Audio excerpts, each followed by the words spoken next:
Ya lo dije, pero lo profundizo con un par de líneas.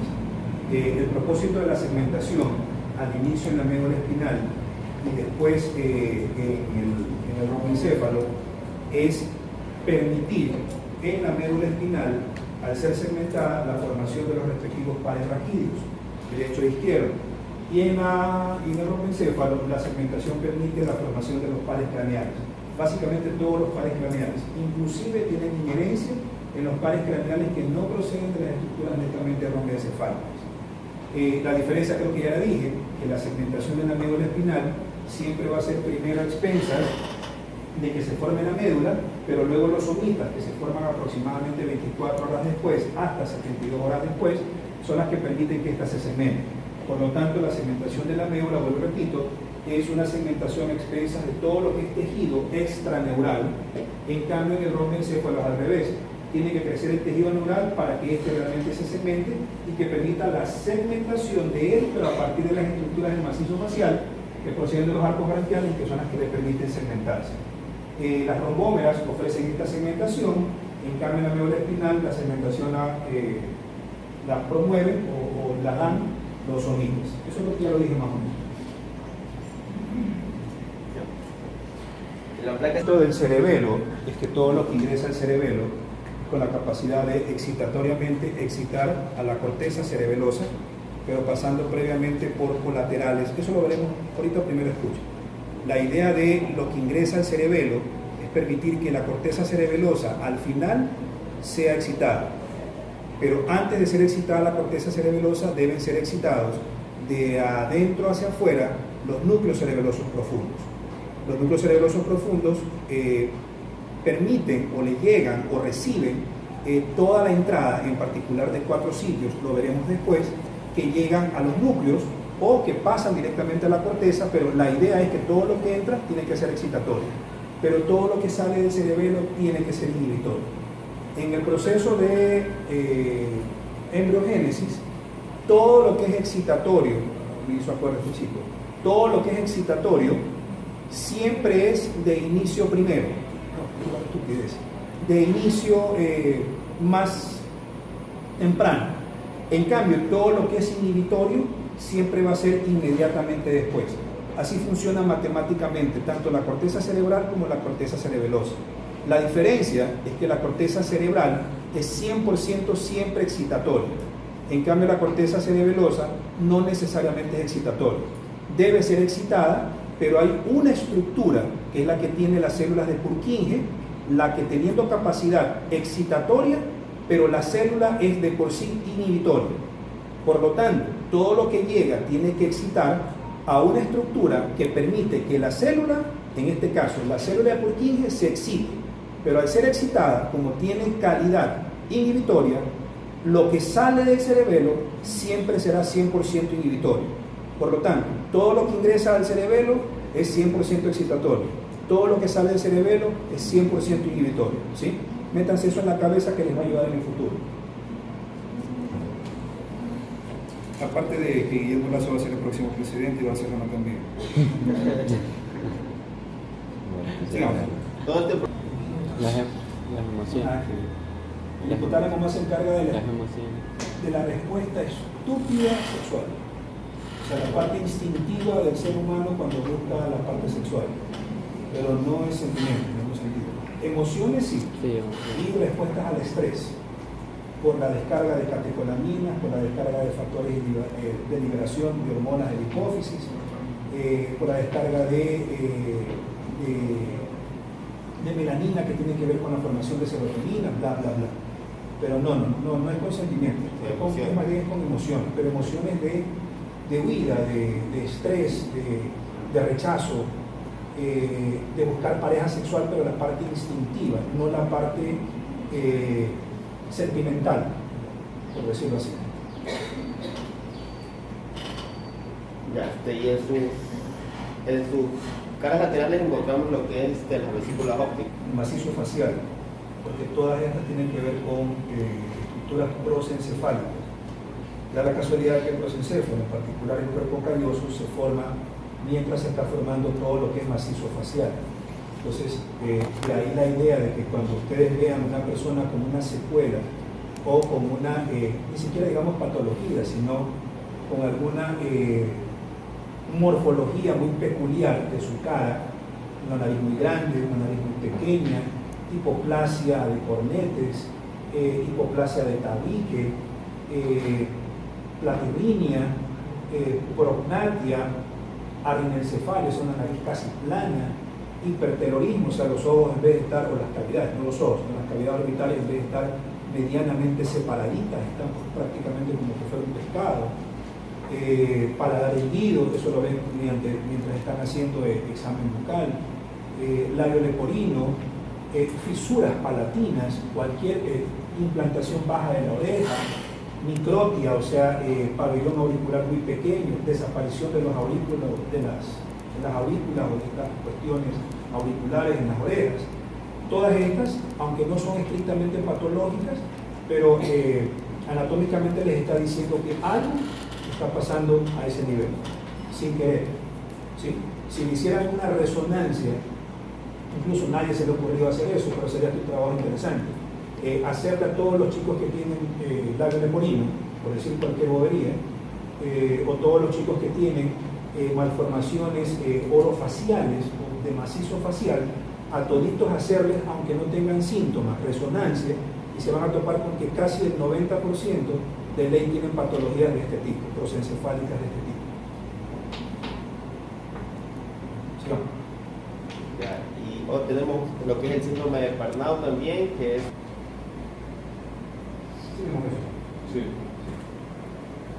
Es una obra de la falacia. ¿Qué sentido son reflejos? O sea, yo sé que probablemente el libro diga eso, pero es relativamente falso. No me acordaba que eso decía el libro. ¿Por qué reflejos? Bueno, nosotros sabemos que el embrión realiza, el feto realiza movimientos como es la succión por medio del dedo pulgar. El feto también ingiere líquido amniótico en cierta etapa de su desarrollo. El feto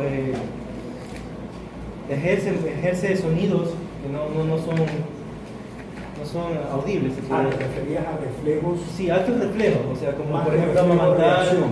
reacción O sea, sí. le ponen el pezón. Claro, y él no porque concibe la idea de succionar el pezón de la madre en el cerebro, sino que no tiene un alto reflejo. Ya, y nos habla de manera singular que las fibras corticoespinales son las primeras en desarrollarse. Estas son a nivel son las primeras en desarrollarse luego de los 6 meses de nacimiento hasta los 2 años. Muchas de las fibras que nombré, las corticomedulares, las tactoespinales y la corticopontocerebelosas, tardan en desarrollarse hasta el proceso de la pubertad, hasta cuando ya tenemos la edad de 18, entre estos estadios. Bien, tenemos la mielinización, una gráfica en donde sabemos nosotros ya que se va a producir por células, ¿no? Que invaginan o se sitúan en forma de espiral de las raíces nerviosas, de las fibras nerviosas, y estas células van a tener nombres como las células de Schwann.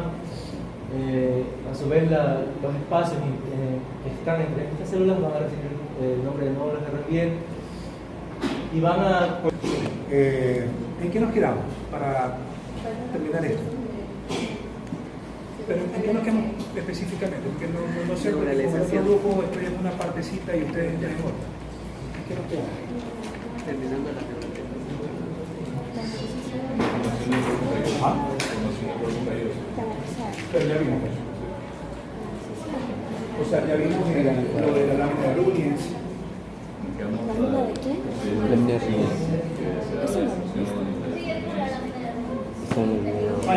Ya, vimos las etapas de la formación, la de formación, división y desarrollo. No, Eso no. eso no me gusta. No, para nada, ya, ok.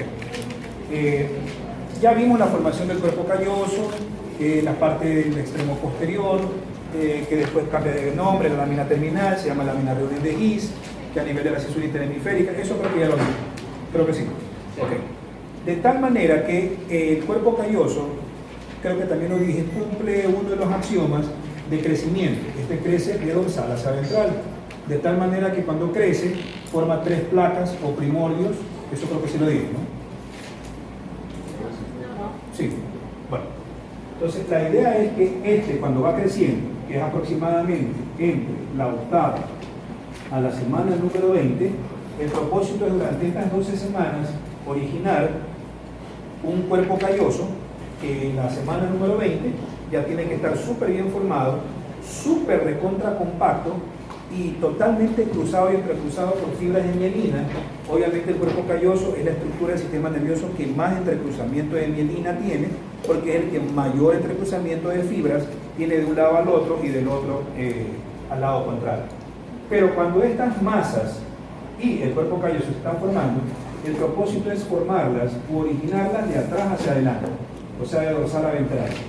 De tal manera que de atrás hacia adelante se forman 3 primordios o 3 placas. Esos 3 primordios o placas son el dorsal, se llama placa o primorio,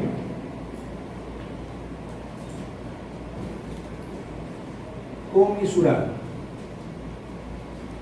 Esa placa o primorio comisural origina a la masa comisural. ¿No vimos esto? Y la masa comisural a su vez fabrica el cuerpo calloso. Otra estructura que también origina es la comisura blanca anterior y el septum pelúcido.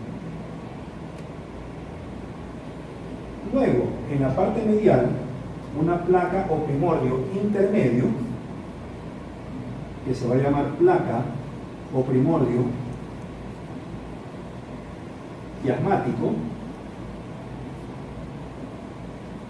y que origina al nervio y al quiasma óptico. Y una placa o primorio ventral que se llama placa hipotalámica y que origina, obviamente el nombre lo dice, al hipotálamo y a la hipófisis. ¿Sí? Estas estructuras se pueden lesionar y al lesionarse se lesionan en su formación, en su división y en el desarrollo de la línea media. Repito, estas estructuras se pueden lesionar y cuando se lesionan en su formación, en su división y en el desarrollo de la línea media.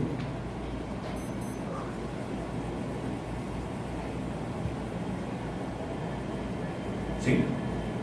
Cuando se lesionan, cuando se lesionan, ni bien se forman, existen 2 patologías. Les doy los nombres para que aprendan a ya manejar nombres de patologías que van a ver en pediatría, o sea, de aquí a 1 semestre.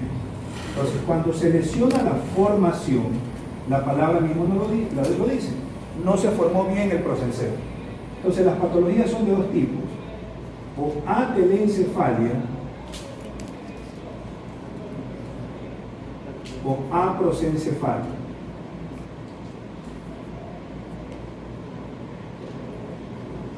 En la atelencefalia, la palabra mismo lo dice, no se formó telencéfalo, pero sí se formó diencéfalo.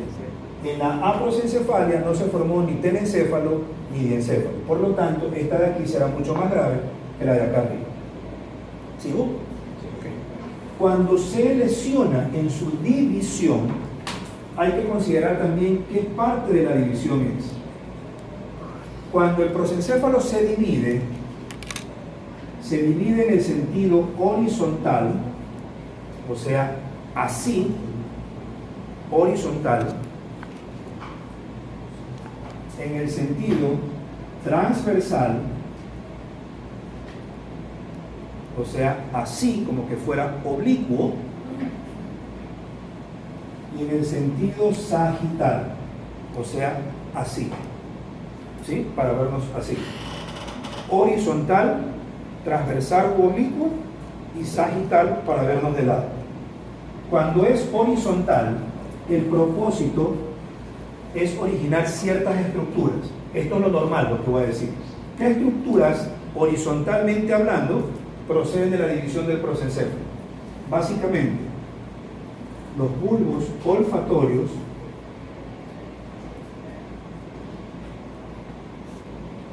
las vesículas ópticas y todos los pinches fascículos de sustancia blanca que se les ocurra.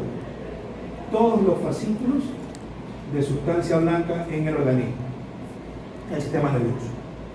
Cuando se divide en el sentido transversal, el propósito es separar muy exactamente al telencéfalo del diencéfalo, porque hasta antes de dividirse transversalmente hablando, el diencéfalo, que es una estructura impar, está como que todavía mezclada o pegada o no dividida del telencéfalo. Pero en el momento en que transversalmente este se divide, permite la separación absoluta del telencéfalo súper a los lados y el diencéfalo siempre en la línea media, ¿sí? Entonces esto es para separar del encéfalo de diencéfalo. Y en el sentido sagital es para formar los hemisferios cerebrales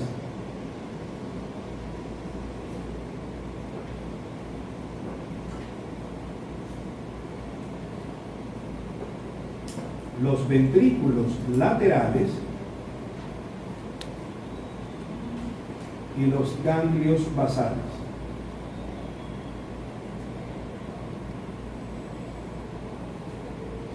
¿Sí? Ahora, patologías de la división, o sea, esto lo vamos a hacer anormal. ¿Cuáles son las patologías principales? Son muy parecidas en nombre a las que vimos arriba en relación a la formación, pero ya no habrá ni atelencefalia ni aprosencefalia, sino holotelencefalia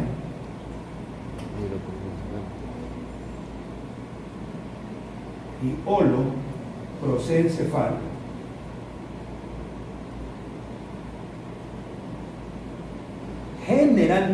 Generalmente, estas dos van de la mano con ciertas anomalías en el desarrollo del macizo facial. ¿Cuáles en particular? Arinencefalia. Arinencefalia no significa que no se le formó nariz, sino que no se formó bien bulbo olfatorio. Acá se formó bonito, pero acá no se puede terminar de dividir en dos bulbos olfatorios normales. No sé si me hago entender. Y salen prácticamente fusionados en la línea media. Cuando veamos la parte ya casi al final, en relación a lóbulos frontoorbitarios, en relación a la osmia, o sea, la facultad que tenemos periféricamente para percibir olores, estos olores obviamente los percibe primero la mucosa nasal, luego la mucosa, los bulbos olfatorios, pero cada uno de los bulbos olfatorios son uno, izquierdo y derecho, que tienen cintillas, una que es lateral, que es la que está muy bien desarrollada en el humano, y otra que es la medial, que está muy bien desarrollada en los animales, pero no desarrollada en el humano. Pero eso lo vemos después.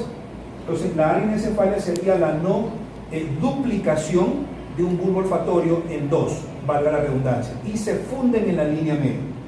Otras cuestiones de macizo facial que están en relación con estas dos de acá son, por ejemplo, el prognatismo,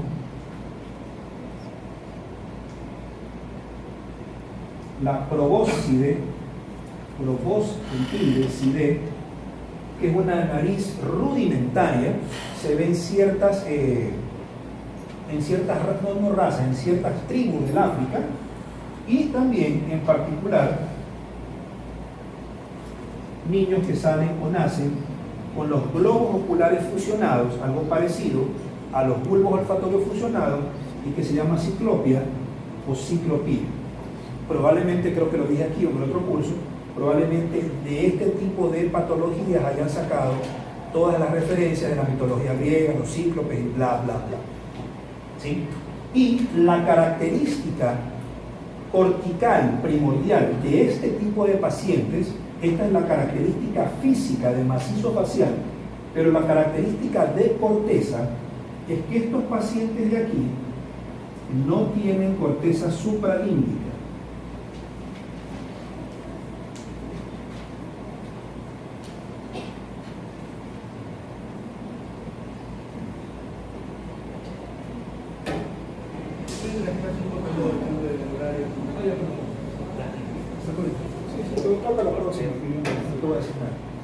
No tienen corteza supralímbica.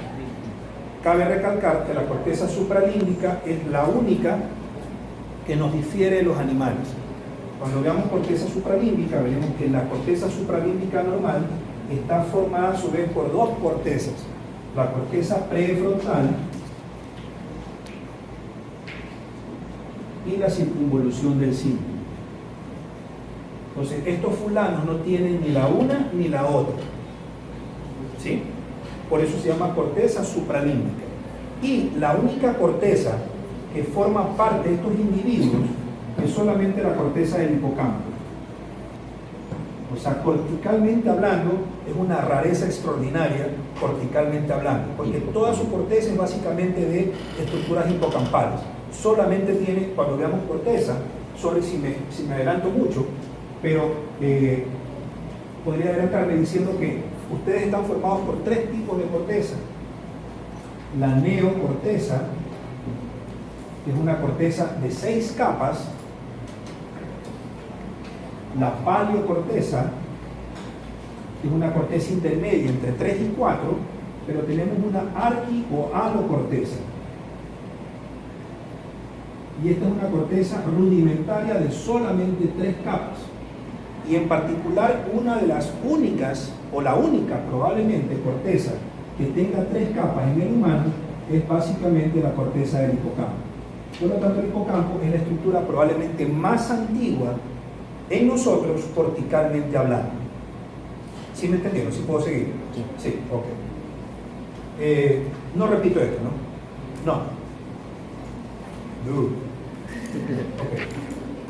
En cambio, en el desarrollo de la línea media, como obviamente hay algunas patologías que tienen unos nombres raros, pasémosla, pero la más grosera, que está en las fotos que sí vamos a ver hoy día, es la agenesia del cuerpo calloso.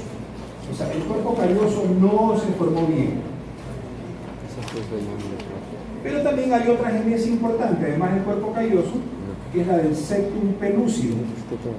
Pero hay una variante que es normal del septum pelúcido y que se ve más o menos en casi el 80% de recién nacidos, pero en el 30% de los adultos, originalmente del 80% inicial, y que se llama cabum, así como, pero si alguien se va a reír, cáguense de risa ahorita. Cabum vergae o ventrículo de verga. Sorry si soy muy explícito para decirlo, ¿ya? Este en cuestión es básicamente el quinto ventrículo.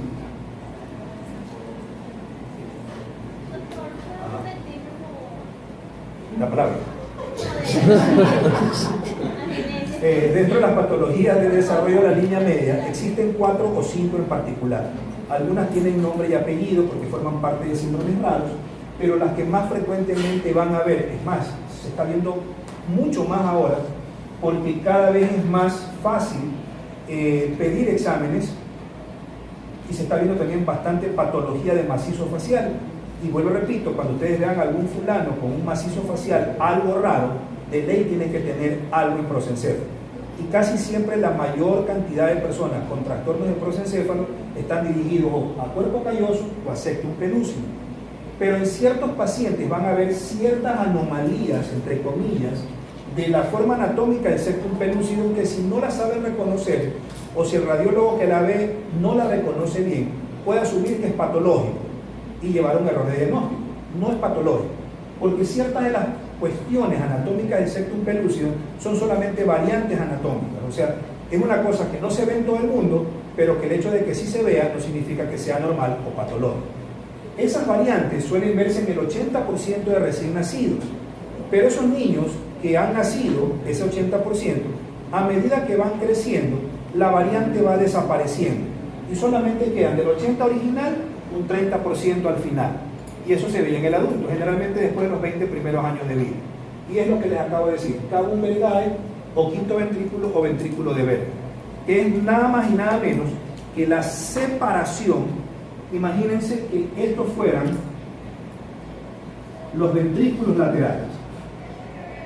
Y el septum pellucidum está en medio, es una laminilla súper importante que se llama, funcionalmente hablando, región septal, y que está en medio de las astas frontales de los ventrículos laterales. Pero en ciertos pacientes, esa laminilla única o impar se duplica, como que fueran 2 rebanadas de pan. Y pasa eso. Y se ve como un huequito. Obviamente ese huequito se llena de líquido cefalorraquídeo. Por lógica, es el mismo cefalorraquídeo que también está acá. Por lo tanto, se comporta como ¿qué cosa? Anatómicamente hablando. Como un ventrículo o como un cavum, porque cavum es la forma latina de decir ventrículo o receptáculo. ¿Sí? Seguimos. Ok, vamos rápido con las siguientes. La siguiente es la de la proliferación. La de la proliferación, la idea es dividirla a su vez en 2 estadios. La proliferación. La proliferación neuronal se divide en 2 estadios. El primero, que se llama de proliferación neuronal propiamente dicha, y la generación de la neuroglía radial. Neuroglía radial. Hasta este momento recién se van a formar neuronas que van en el estadio que le viene a este, que van a migrar a la corteza. Pero para que las neuronas primitivas lleguen a la corteza, necesitan que primero se forme la neuroglía radial. Es como que fueran, como que ellos, como que la neuroglía se transformara como que en una liana, ¿ya? Y lo que hace el neuroblasto es se topa con la liana o la escalera, que es la neuroglía, y comienza a subir a través de él, desde las profundidades de los ventrículos hacia la superficialidad de la corteza. Ya les explico cómo. Y el segundo estadio, que es el de la multiplicación neuroglial.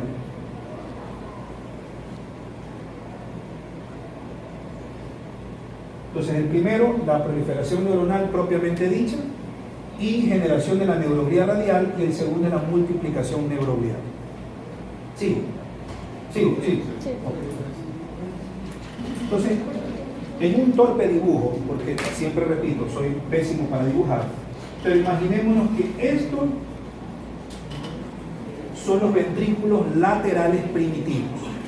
Entonces, las cavidades ventriculares primitivas son las que originan como que fuera una olla de con algo que estamos cocinando, aunque es un ejemplo tonto, una comparación tonta, pero lo que cocina en su interior es neuroblastos, o sea, neuronas primitivas. Pero también fabrica neuroglía.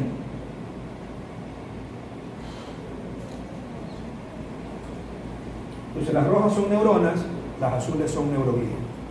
La neuroglía sale 1 milésima de tiempo antes que el neuroblasto primitivo, con el propósito de, saliendo de las profundidades de los ventrículos, permite que la neurona que sale después se pegue a él o se adoce a él, y esta neuroglía radial ofrece un axón largo que se pone o se coloca perpendicular a la pía madre. Esta sería la pía madre. Es perpendicular.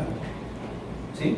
Entonces lo que hace la neurona es pegarse al axón de la neuroglía radial con el propósito de ascender.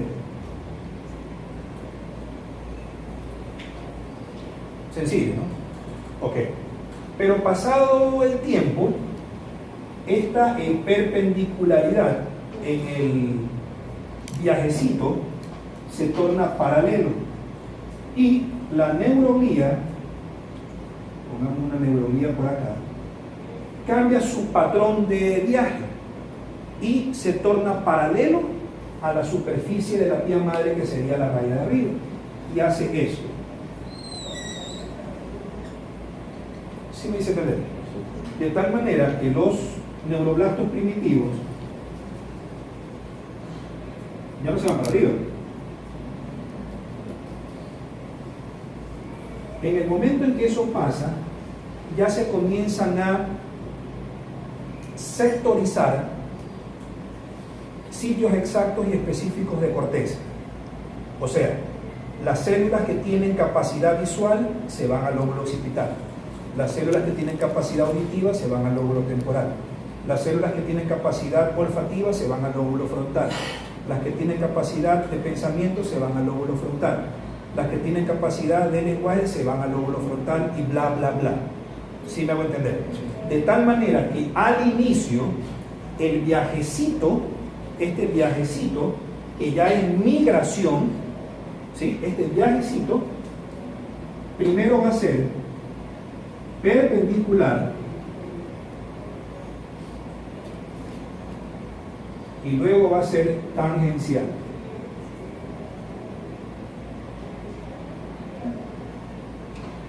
¿Sí? Esto de primero perpendicular y segundo tangencial,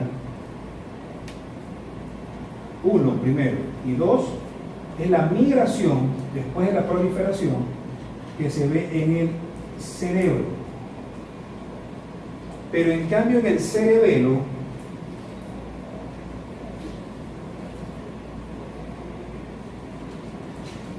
es al revés.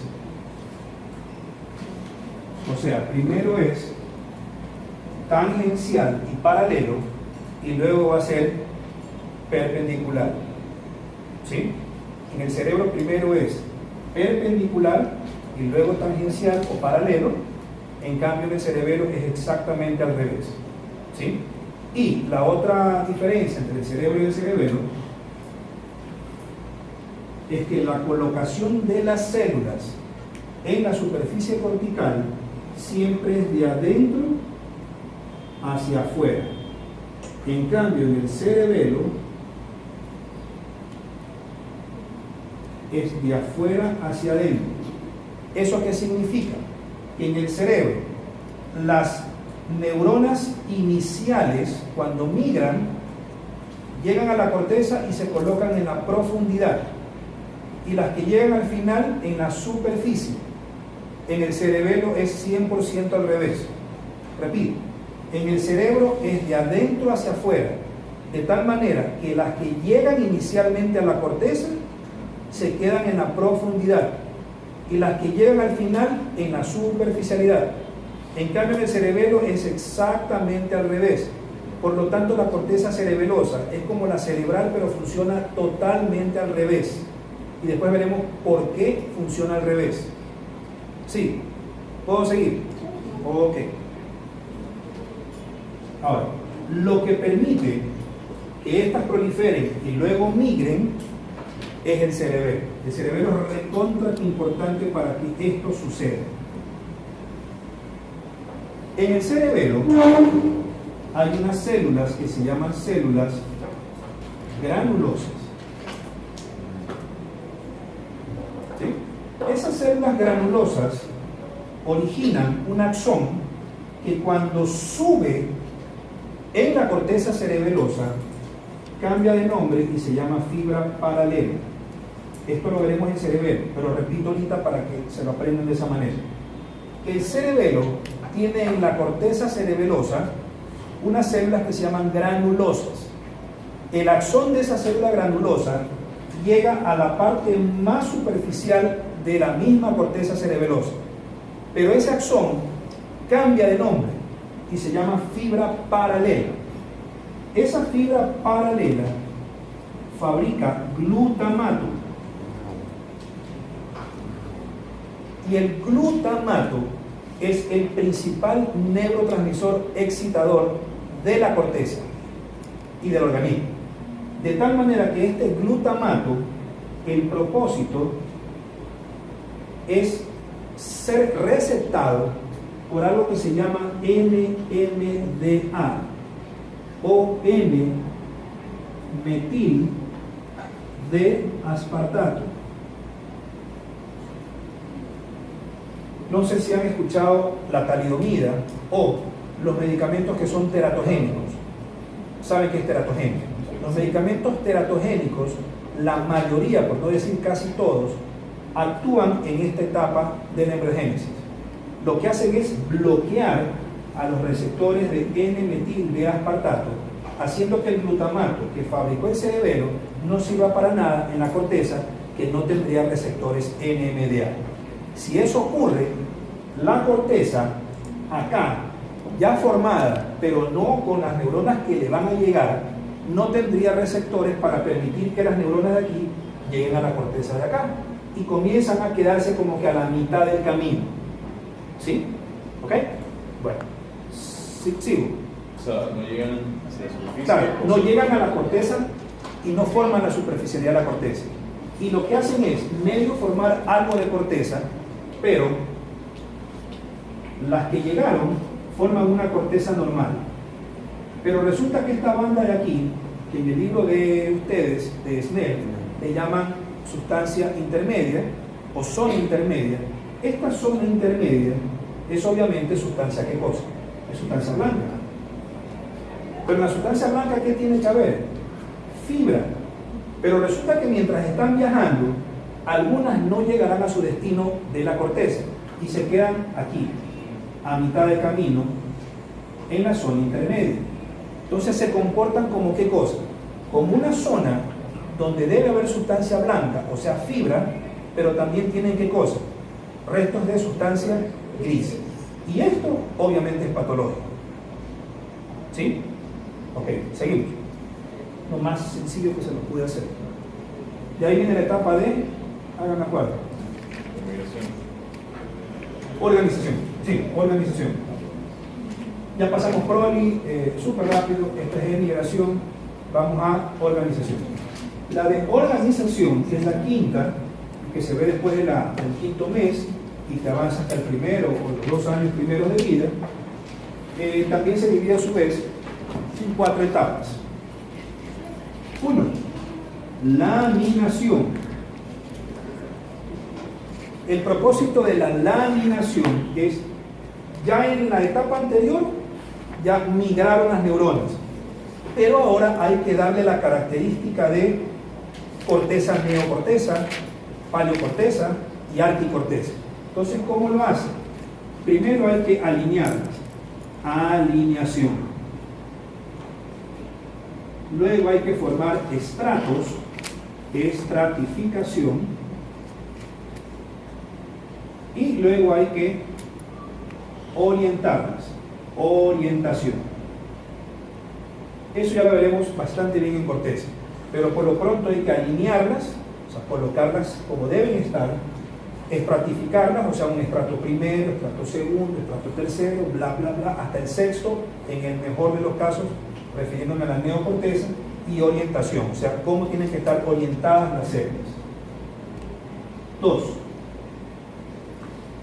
La proliferación y diferenciación neuroglial. Por lo tanto, recién en este momento se diferencian las células que son neuroglía, o sea, las que acompañan a la neurona. Entonces, recién en este momento se formará la astroglía propiamente dicha, la microglía, ya hay esbozos de la oligodendroglía. ¿Me falta una? Las células de película. Y bla, bla, bla, el resto que vamos a ver. O sea, todo lo que es neuroglía. ¿Sí? ¿Puede repetir la segunda? La tercera. Astroglía, microglía y oligodendroglía. ¿Sí? Ok. 3. El proceso de apoptosis. Recién en este momento, las células se programan para morir a largo plazo. Obviamente, si lo hacen más tempranamente va a hacer patología. Cuando se pasa esta etapa sin que se torne apoptótica, la persona no va a tener muerte celular programada. Eso significa que las patologías que son degenerativas del sistema nervioso tienen un proceso apoptótico. Ustedes no saben que lo van a tener, pero en el momento que lo tienen, asumen que la apoptosis los acompañó toda la vida. Y las únicas dos patologías que están 100% comprobadas, que tienen naturaleza apoptótica, por lo menos en el sistema nervioso, son la enfermedad de Alzheimer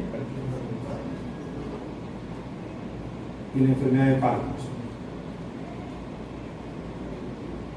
Y probablemente el resto de las degenerativas, pero estas sí están casi 100% confirmadas. Y 4, la sinaptogénesis. Solamente hasta este momento había neuronas, pero todavía no tenían intercomunicación entre sí.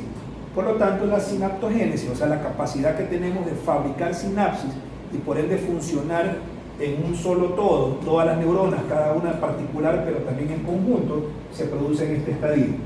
Y esta sinaptogénesis permite que aproximadamente el 40% de la sinapsis muera inmediatamente en el momento en que el niño respira oxígeno normal del ambiente.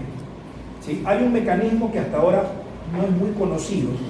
Se supone que quizás sea un proceso de apoptosis, pero es una apoptosis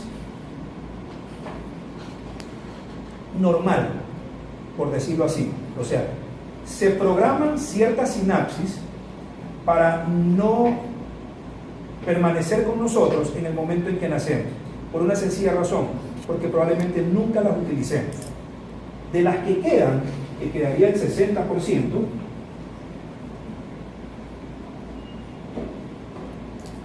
la menor cantidad de ellas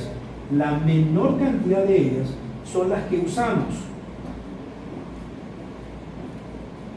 Y en ese sentido yo suelo decir que el sistema nervioso es bien hijo de su madre para actuar. En cambio, la que son la mayoría, después veremos cuáles son la minoría y la mayoría, las sinapsis que son la mayoría son de dos tipos, o las que no usamos, y ahí que yo siempre digo, usen su cerebro, creen sinapsis, ustedes lo hacen sin querer queriendo, mientras más leen, así estimulan sinapsis, estimulan cerebro, o en el mejor de los casos, cuando alguien está en desarrollo, o sea, un niño de 4, 5, 6 años que está en desarrollo. Pero, y de ahí la idea de siempre lean, resulta que esta de acá, hasta hace más o menos unos 2 o 3 años, recién se supo que esta de aquí, la microglía, solamente tenía capacidad de fagocitar elementos o detritos celulares productos de metabolismo, de catabolismo celular neuronal. Pero ahora resulta que estas de aquí son tan buena gente, pero malditas en todo sentido, que comienzan a hurgar y buscar sinapsis que no las estamos usando. Eso no significa que sean malas, sino que el propósito de ellas es decir, estúpidamente, estoy buscando las que no actúen, las que no trabajen. Esta no está trabajando, no me importa, el solo hecho de no verla trabajando, me la como. Entonces ya no es considerada como una célula que funciona como patológica, sino es fisiológica. Lo ideal es fisiológicamente evitar que ésta haga lo que está haciendo en la actualidad. No sé si me hice entender.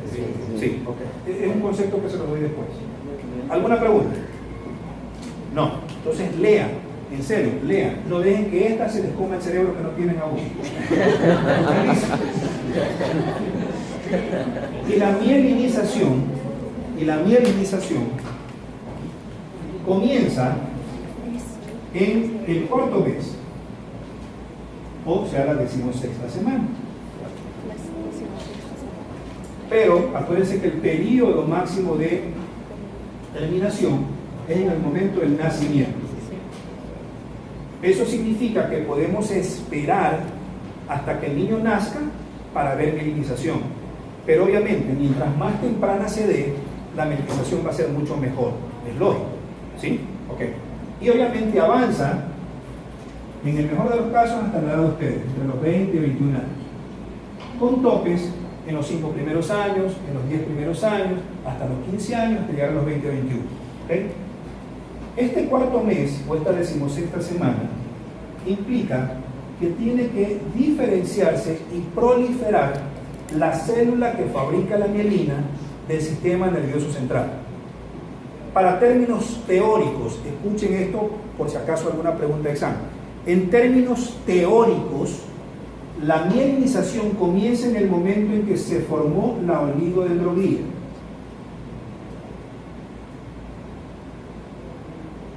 ¿Sí? Pero se formó como célula, pero todavía no fabrica mielina. Pero acuérdense que en el día de acá, entre el 18 y el 19, la cresta neural fabricó a quién? A Schwann. ¿Se acuerdan de eso? Sí. Pero Schwann fabrica la mielina, pero del sistema nervioso periférico. En cambio, este fabrica la mielina del sistema nervioso central. Entonces, la de acá ya se formó, pero no fabrica nada. Pero, en teoría, se considera, en teoría, que la oligodendroglía es la que decide el inicio de la mielinización con su formación, pero aún no con su fabricación de mielina. Pero en el momento en que ella prolifera, aún no fabricando mielina, la de acá sí lo comienza a hacer. Repito. Sí. Ella se fabrica, pero no produce mielina. O sea, está como célula hueca.